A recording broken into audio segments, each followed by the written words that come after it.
Chevrolet. But if you've ever received poor quality auto service, you know that good service is equally important. Bobby Jackson Chevrolet in McGregor not only has the Chevy bargains, but a top-rated service department as well. Superior auto service with personal attention. That's the way the Chevrolet Country Cousins do it. Bobby Jackson in McGregor, Carl Schmidt in Clifton, Gerald Bolton in West, and they'll make you a family deal.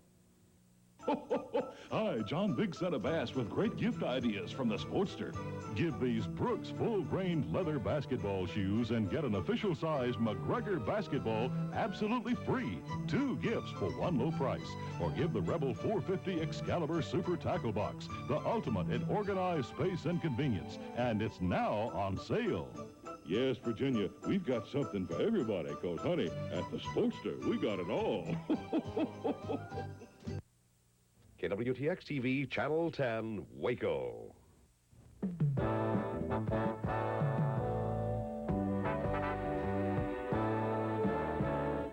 Good morning, Central Texas. Glad you could join us this Tuesday morning, December 4th. Coming up this hour, Larry Dingmore has complete weather reports, his first in 5 minutes.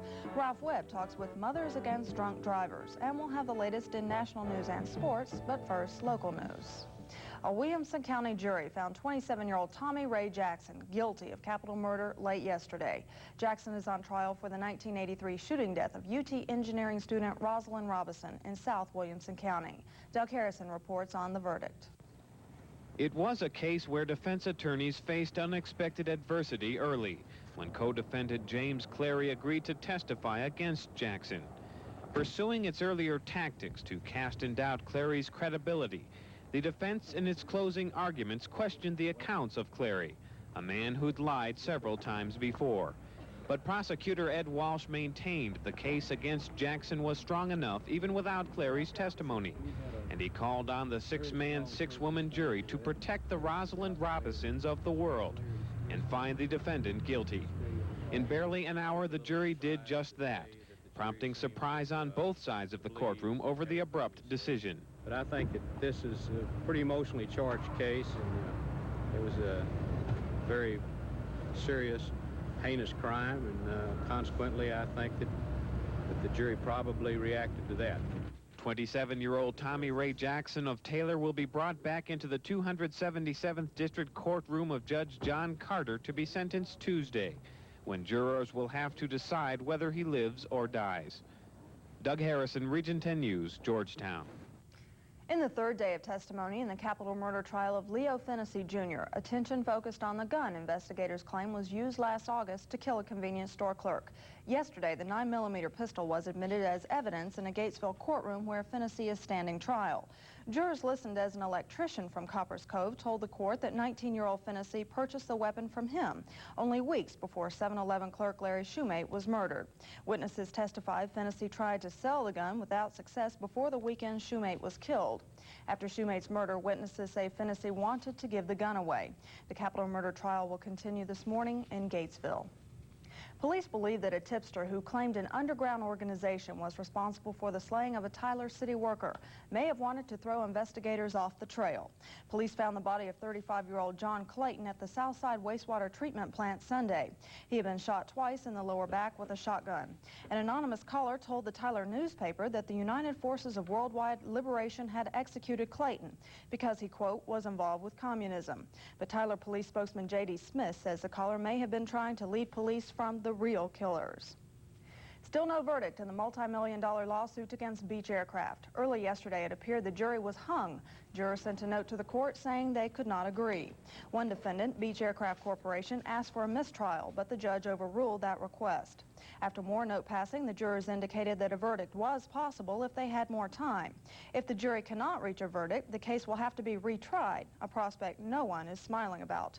The trial has taken 9 weeks to present. The case centers on the 1982 plane crash that killed 5 Wacoans. Coryell County Commissioner-elect Donald Fisher has denied making the remarks that prompted a $720,000 slander suit against him. The Republican met with his attorneys yesterday to discuss the suit filed by Coryell County Sheriff Wendy Cummings. Cummings says remarks made by Fisher to the Gatesville Messenger injured the sheriff's reputation.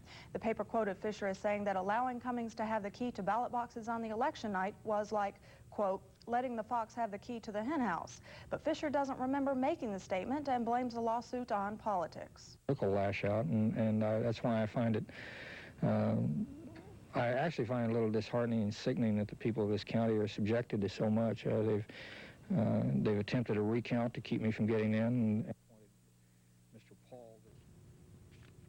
Well, good morning, Larry. Good morning. So your prediction came true. Unfortunately it did. I was just hoping it wouldn't, but it is raining out there and it looks like it's going to keep up throughout the day today. Not only precipitation, Kathy, but how about the variety of the white flaky kind? And I'm not talking about dandruff, but possibly some of that rain may be mixed with snow tonight. Now, I don't think that's going to cause any travel problems for Central Texas, any accumulations or anything like that. But a harsh winter-like condition is setting itself up for West Texas, and for our hill country sections, there is a stockman's advisory out for harsh winter-like conditions. Temperatures in the 40s throughout the day will be dropping into the mid-30s for us for tonight. The accumulating snow in Texas, though, ought to be primarily pertaining on into the western section of the state, particularly the Panhandle. For us, though, that rain will keep up on into this evening, gradually letting up for tomorrow afternoon. But tonight, maybe a few snowflakes will be mixed in with that rain as the temperatures fall back into the 30s. Let's have a look at the radar this morning. We are seeing rain all over the area, and some of it in the Central Texas area. Temple, Killeen, and Waco all reporting rain, and we'll continue to watch a widespread area of rain across Central Texas for today. Temperature-wise outside right now, 43 degrees in Waco, 44 Temple, and 46 in Killeen. 68% humidity, pressure rising, and the winds are easterly at 6 miles an hour. Forecast for today will indicate quite a bit of rain, an 80% chance, high temperature no better than about 48 degrees. Some of that rain will be mixing with snow tonight, 100% chance for precipitation, mid-30s for lows. Again, no accumulations expected, but stockman's advisories are in effect, and the rain will gradually end by late tomorrow. Temperatures will remain in the mid-40s, so cooler and wetter than usual. We'll be talking more about that winter-like forecast in about 10 minutes from now. Okay, thanks, Larry. And I'll be back in a minute with World Headlines. Outdoor enthusiasts, Forest Surplus Wholesale of Gatesville, Texas gives the outdoorsman the opportunity to be equipped with first-quality military surplus at wholesale prices. Forest Surplus is branching out into the retail mail-order business and wants you to be among the first to take advantage of its expansion. If you're planning a future hunting trip or outing, you won't want to miss this opportunity. With 40,000 square feet, Forest Surplus in Gatesville, Texas. Helps make life what you want it to be. Hi, I've been to Cox's, and they have their big bonus day sale now in progress throughout the store for all ages, for men, women, and children. I've just filled my car full, and I'll be back tomorrow. Fill your car as I have with all the many values from Cox's in time for Christmas giving.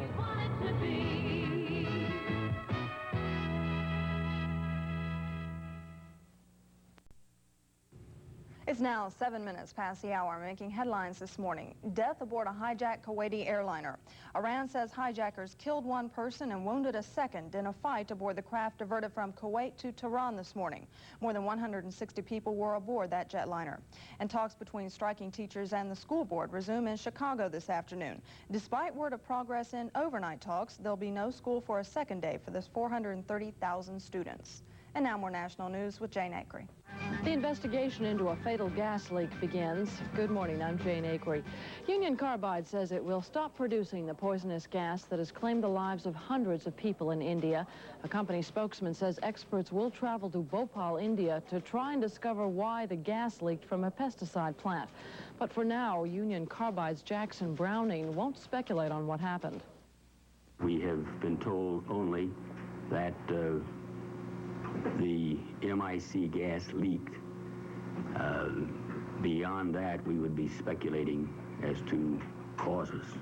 We don't know what initiated the problem, and we don't know why the safety procedures that are available did not deal with the incident adequately. In Bhopal, India, the unofficial death toll from that poisonous gas leak yesterday is now above 500 people. The cloud of deadly gas from the Union Carbide pesticide plant injured at least 20,000 people, 2,000 seriously. The gas escaped from a ruptured pipe. It's one of the worst industrial accidents in India's history. It's being described as one of the bloodiest defeats for the U.S.-backed army in El Salvador. At least 43 soldiers were killed this weekend following a rebel ambush at an isolated volcano outpost. CNN's Lee Green has the story. American military advisors made their way by helicopter to the site of the attack. What they saw when they got to the village of El Salto, just 40 miles from the capital, was not pretty. On Saturday, 2 brigades of guerrillas hit this town. One soldier estimated their numbers at 1,000. Suspecting the attack, one military observer said the government had sent a company of 100 soldiers in. Clearly, they had not reckoned on the strength of guerrilla forces. The battle raged all day Saturday, but news of the fighting came slowly as the guerrillas successfully jammed communications. Soldiers carefully pulled bodies out with ropes in case of booby traps. Guerrilla mines and homemade hand grenades were in evidence. But the guerrillas had long since fled. Guerrilla radio claimed 60 government troops killed, 43 wounded, and 25 captured. We saw 17 bodies and were told that others were missing. Government troops set off in pursuit while government planes strafed suspected guerrilla positions.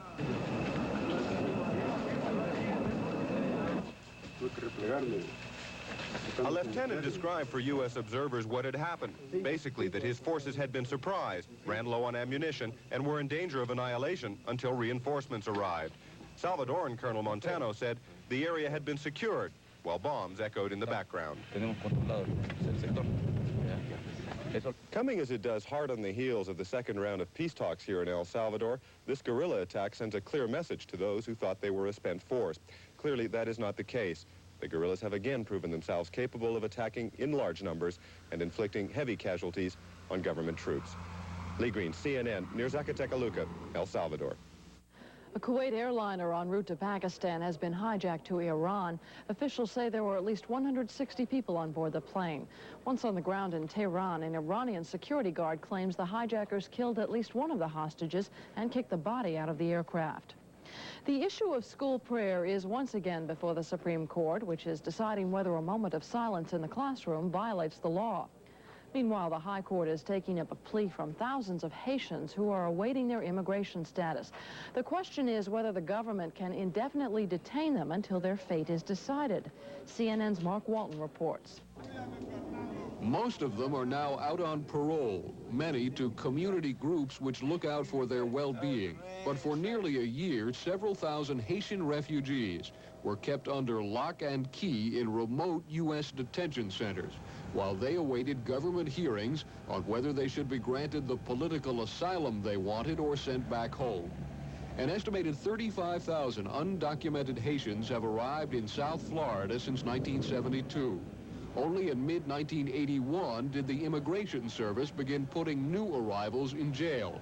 That was when President Reagan declared incarceration of illegal aliens necessary in the wake of the huge MARIIN boat lift, which brought some 125,000 Cubans ashore here in 1980. But some of the Haitians fought back, claiming they have the same constitutional right as American citizens to have their cases heard before they go to jail. We have been experiencing discrimination all the way through. So this is very significant for us to have to be heard by the Supreme Court of this land.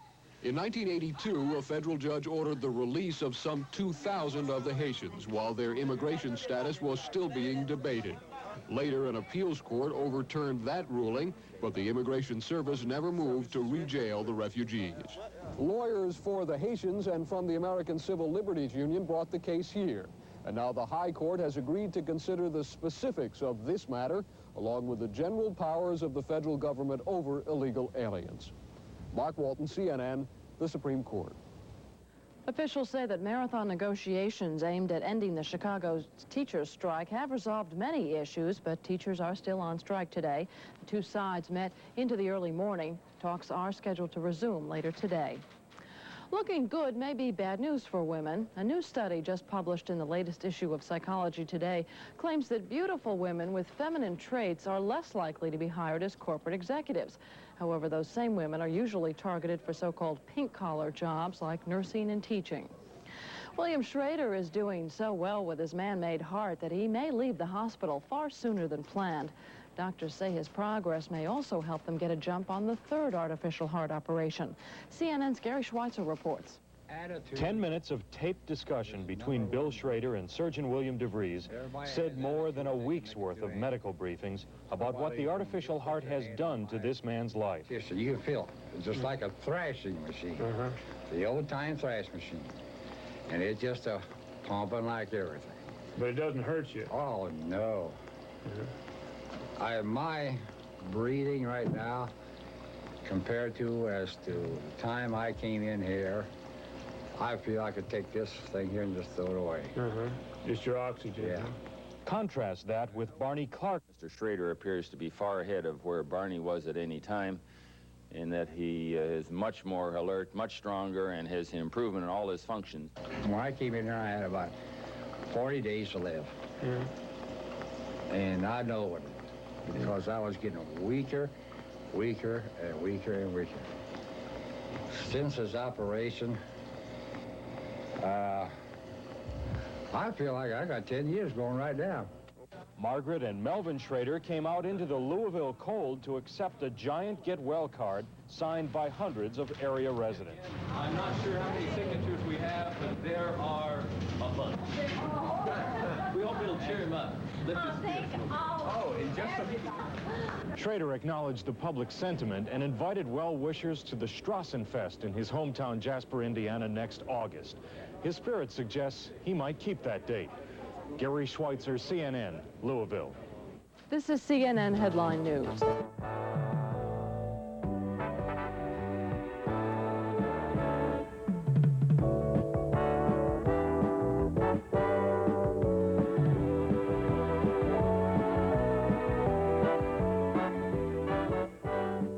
Today, when I get a headache, I have a new choice for relief. It's not an aspirin. It's not Tylenol. It's Advil. You see, Advil contains ibuprofen in non-prescription strength. Now, that's the medicine found in the prescription brand Motrin. Doctors have prescribed ibuprofen for years, and now it's in Advil in non-prescription strength. If you're aspirin allergic, before taking Advil, ask your doctor. Advil, advanced medicine for pain. I love losing weight, but I hate counting calories. With my busy work schedule, counting calories is a real chore. But SlimFast helps make losing weight easier because it counts the calories and you lose the weight. Each shake is a nutritious weight loss meal you have for breakfast and lunch. It's delicious and satisfying. It's such an easy diet plan. SlimFast counts the calories, you lose the weight. SlimFast helps make losing weight easier. It counts the calories, you lose the weight. We're ready for the holiday season at GENIE'S of Marlin with beautiful new merchandise. Come let us help you select just the right gifts, and we'll wrap them for you free. Here at LONNIE HICKS Shoes, with the largest selection of sizes in Central Texas, we can really give your foot a fit. Rush's True Value, where the joy of Christmas morning begins. Hi, I'm Wayne Pearson, inviting you to come in and discover fantastic savings throughout our store. Shop Marlin's gift headquarters for Christmas. GENIE'S of Marlin, LONNIE HICKS Shoes, and Rush's True Value Hardware. 17 minutes after 6 o'clock Tuesday morning, the rains and the clouds are upon us already across central Texas, much of the eastern part of the state. That we will be putting up with an 80 to a 100% chance of rain for today and tonight, and I think right on into tomorrow as well. Gradually clearing off late in the day for tomorrow afternoon. Now, you're going to be hearing a forecast for central Texas throughout the day that will include a mixture of rain and snow in our area for tonight. We'll be watching out for that. I don't think that's going to present any problems. Temperatures will be dropping down into the mid to upper 30s tonight, so we won't look for any snow accumulations, though it may occasionally mix with snow on into tonight. There are stockman's advisories for just a harsh winter-like situation developing out in the western hill country sections of our viewing area, and that we'll continue to watch throughout the day. In the meantime, the temperatures this morning have fallen. 40 degrees in Waco, about 43 in Temple, 46 degrees in Killeen. When you add the northeasterly winds in at about 11 miles an hour, the wind chill factor comes out to about 25 to 28 degrees, so it feels cold outside. 83% humidity. Pressure is falling, and TX radar continues to indicate some rain in the area, very widely scattered about, rain and drizzle, and of course we just are able to pick up the heavier areas of rain. It's rained about 1/3 of an inch in Bergstrom Air Force Base in Austin. Some showers still occurring down there around Rockdale, and all of this out in Limestone County back towards Waco would be rain. It's raining down in the Temple area, then back up off to the northwest, and most of the rain is going to be generally moving off to the east-northeast, and we'll continue to just watch on the radar for rain throughout much of the day. That's what it looks like on the satellite. You get a better indication of what's going on. Overrunning moisture and a disturbance moving into the area. It's creating a rather nasty situation all across East Texas with clouds and rain. That rain's gradually changing to snow back up across Oklahoma, the Panhandle, and on into Kansas. And the other inclement area would be up in the northeast where it's been snowing heavily, up around Pennsylvania, New York, New Hampshire, Maine, some heavy snow accumulations there. Rest of the country, though, in pretty fine fashion. Well, this is the triggering device to the storm in the west that will continue to move towards Texas. It's going to take it about a day and a half to clear. Our weather, as it is, will not improve until this thing moves on off towards the east, and that won't happen until late in the day tomorrow. It will continue to be cloudy Thursday. Then another such disturbance will begin working its way into the west, and I think Friday and Saturday we may very well be back into the rain. So it will continue to be a rather wet week, and on the map we continue to see rain in the area. A little surface storm system that's helping to back up the moisture and create the kind of climate that we're seeing this morning. The snow actually begins at about Oklahoma City, a mixture of rain and snow there just to the west of Wichita Falls, snowing back up around Childress, and then on into Kansas, and Albuquerque's also reporting some snow in the south central mountains of New Mexico. Temperatures this morning a little bit warmer than what we thought in the Panhandle. 33 degrees at Amarillo, one of the cooler locations in the state. 52 at Brownsville is, well, 54 at Corpus looks like is one of the warmer temperatures, and of course freezing back up around Little Rock and Oklahoma City. Later on this afternoon, we'll look for the temperatures to be below freezing all day across the Panhandle, and temperatures will be in the 50s and 60s down in South Texas. For us, only about 48 degrees.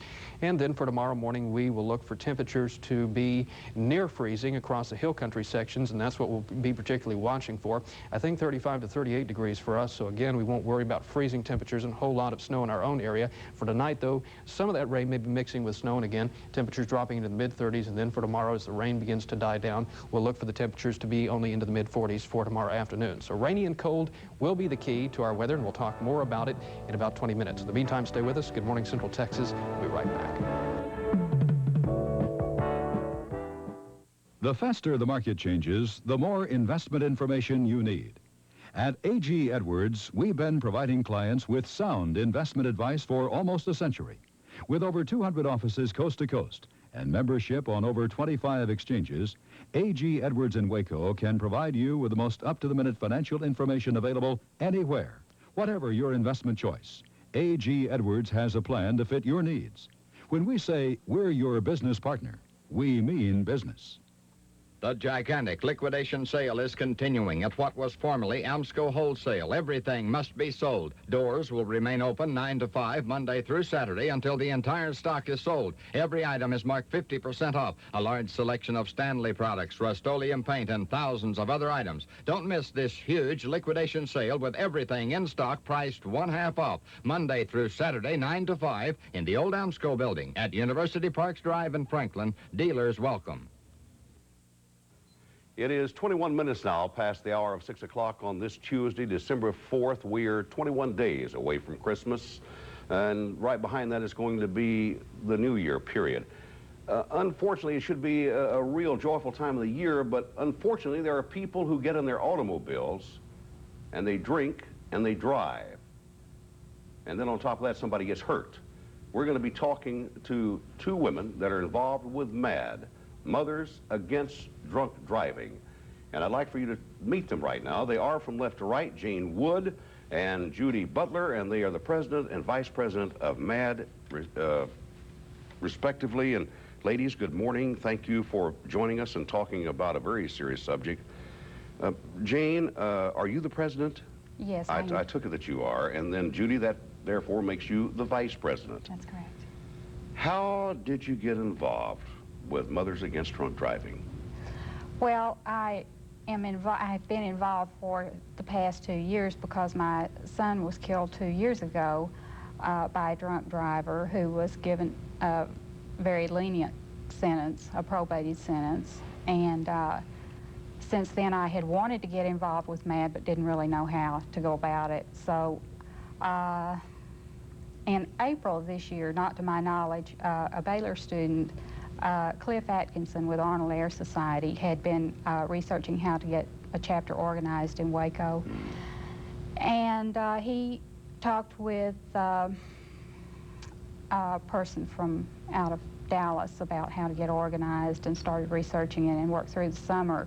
In August, I had contacted Jean Sharon of one of the Dallas chapters, and she had told me about Cliff. I got together with Cliff, and we immediately began, our work to get organized here in Waco. So we had our first meeting September 7th. Judy, how about you? How did you become involved with MAD? My cousin Matt was hit 5 years ago by a drunk driver, and he is still alive. He has brain damage, and we don't know whether he will ever be able to function normally as a person again. He is in a wheelchair. His goal is to walk, and it's a very difficult task for him, but he is learning how to do everything over again. He was a sophomore at Southwest Texas University, and it's just very hard on us to see Matt, knowing how active he once was, and now seeing him almost confined to a wheelchair, but able to move around, and seeing the valiant fight that he has put up in trying to come back. Jane, from your standpoint, the person who was involved in the accident that killed your son, had that person had any prior convictions while driving intoxicated? Yes, he did. And he still got a lenient sentence? Yes, he did. Well, unfortunately, the juries are too many times not allowed to know about prior convictions. As far as they know, this is the first offense they've ever committed, and so juries tend to be lenient. They feel like they are assessing the ultimate punishment, and they don't realize, of course, first of all, the people are not aware of the seriousness of, the crime in the first place, because people are just not educated in this. Second of all, the juries don't realize that the sentence that they're assessing is not going to be the time that will be served. In other words, if they assess a 10-year sentence, the person will be out of prison in less than 3 years. And so they're not aware of this either because of laws that prevent that from happening. You say this person had prior convictions in the few remaining moments. Was this an older person that was driving the automobile? No, it was a young person. How old are you? Early 20s. Oh, good heavens. Judy, how about you? The man was 26 years old. With prior convictions? We don't know. It's awful young. We'll continue our conversation here on this Tuesday morning. It is 26 minutes now past the hour of 6 a.m. on this Tuesday, December 4th.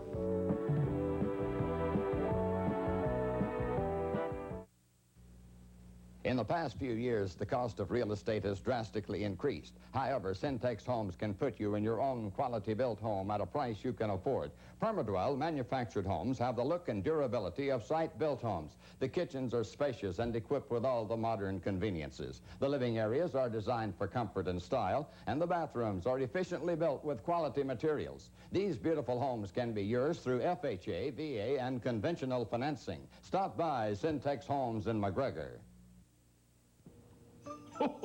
Hi, John Big Son of Bass with great gift ideas from the Sportster. Give them this world-famous Garcia Ambassador 5000 reel matched with its own Garcia 4-star rod. With this special combo, the big ones won't get away. Or give them a pair of famous Reeboks. These all-leather models for men and women are great for everything. Aerobic, tennis, running, and casual wear. Yes, Virginia, we've got something for everybody, because, honey, at the Sportster, we got it all. This doll could be the only baby she'll ever have. Medical research now shows that marijuana is dangerous to your health. For example, one of the most harmful chemicals in marijuana smoke, THC, will stay in your body for a month, even after smoking just one joint. We now know that the accumulation of THC can interfere with the development and functioning of your reproductive system. These are the facts. The choice is up to you. A message from the ELKS National Foundation Drug Awareness Council. These people are exploring the most profoundly complex architecture in the universe, the fundamental building blocks of human life. It's in labs like these at St. Jude Children's Research Hospital that the last battles will be waged and won against childhood cancer and other catastrophic childhood diseases. Please help in our search for the ultimate cure.